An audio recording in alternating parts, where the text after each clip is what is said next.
বাংলাদেশে শেখ হাসিনার পতনের পরেও কিন্তু এক ধরনের আলোচনা হচ্ছিল যে শেখ হাসিনা যখন পতনের কিছুদিন আগে চীনে গিয়েছিলেন এবং চীনে তিনি সেখান থেকে অনেকটা খালি হাতে ফিরেছেন, নিরাশ করেছিল চীন, এবং এক ধরনের বার্তা সেই সময় বোঝা গিয়েছিল যে চীন শেখ হাসিনা পাশ থেকে সরে গেছে, এমনই একটি ব্যাপার কেউ কেউ বলবার চেষ্টা করছেন। ফলে চীন সফর এক ধরনের সংবেদনশীল একটা পরিস্থিতির মাধ্যমে অনেকে বিশ্লেষণ করবার একটা প্রয়াস পেয়েছেন। আমি স্যারকে পেয়েছি। স্যার, আপনি নিশ্চয়ই শুনতে পাচ্ছেন? জি, শুনতে পাচ্ছি আপনাকে পরিষ্কার। স্যার, যে প্রশ্নটি আমি রেখেছিলাম যে এখানে অর্থনৈতিক গুরুত্ব তো আছেই এটা সফরের ডক্টর ইউনূসের, কিন্তু রাজনৈতিক গুরুত্বটাই কোথায়? আসলে চীনকে কেন তিনি বেছে নিলেন? তিনি আমেরিকাকেও তো বেছে নিতে পারতেন বা অন্য কোনো একটা দেশকে, চীনকে কেন বেছে নিলেন? এখানে আসলে কোন রকম ভূ রাজনীতিগত কোন রকম তাৎপর্য আছে কিনা এই সফরে, সেদিকটাও একটু স্পষ্ট হতে চাই।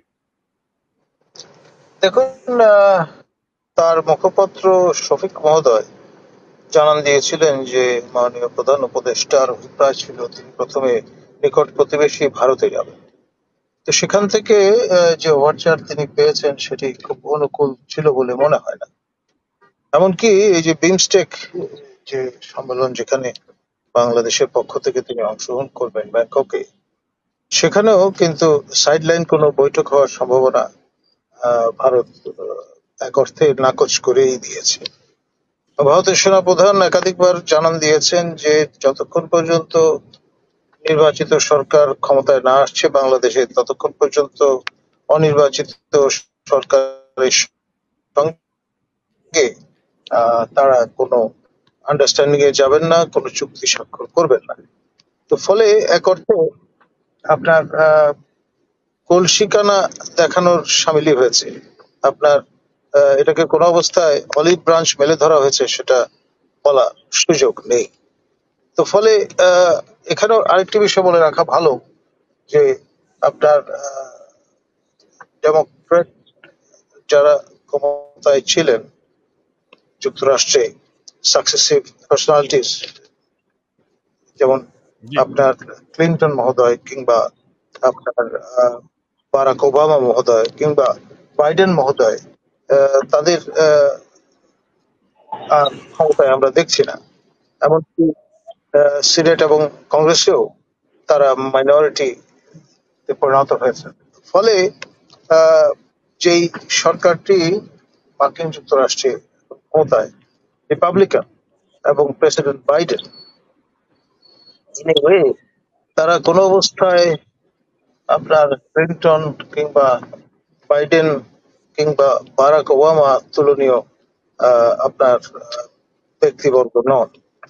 ফলে আপনার সেখানেও খুব একটা নতুন আলোর ঝলকানি নেই। ফলে তার ডেলিভারি রূপ আপনার ছোট থেকে ছোট হয়ে আসছে ওয়েস্টার্ন ওয়ার্ল্ডে, বিশেষ করে মার্কিন নেতৃত্বে। তো ফলে এই সময়কার অর্থনৈতিক জায়ান্ট আপনার চীন ছাড়া তার আর কোনো অপশন ওই অর্থে নেই। সেই জন্যই তিনি আপনার এই অপশনটা এক্সারসাইজ করবার ক্ষেত্রে বেশি করে ঝুঁকেছেন। আর এর ফলে যতটুকু মাইলেজ এনশিওর করা যায় নিজের জন্য, ব্যক্তি ইমেজের জন্য, রেজিমের জন্য, সেটি তিনি নিশ্চিত করতে সর্বোচ্চ চেষ্টাটি করেছেন।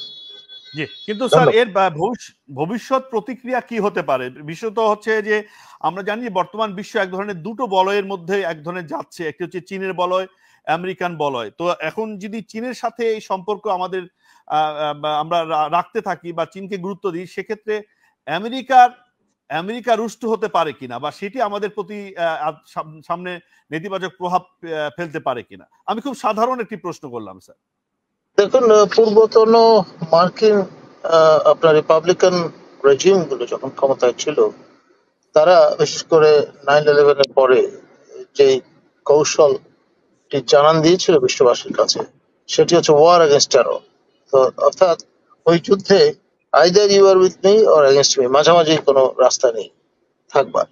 তো ফলে সেই আপনার দৃষ্টিকোণ যেটি, তার লিগেসি হয়তো এখনো বহমান। ফলে আপনি যখন সেই কৌটিল্য নীতি অনুসারে শত্রু শত্রু আমার মিত্র সেই পলিসি পার্সু করেন বা করবেন, তখন তার ফল আপনাকে ভোগ করতেই হবে।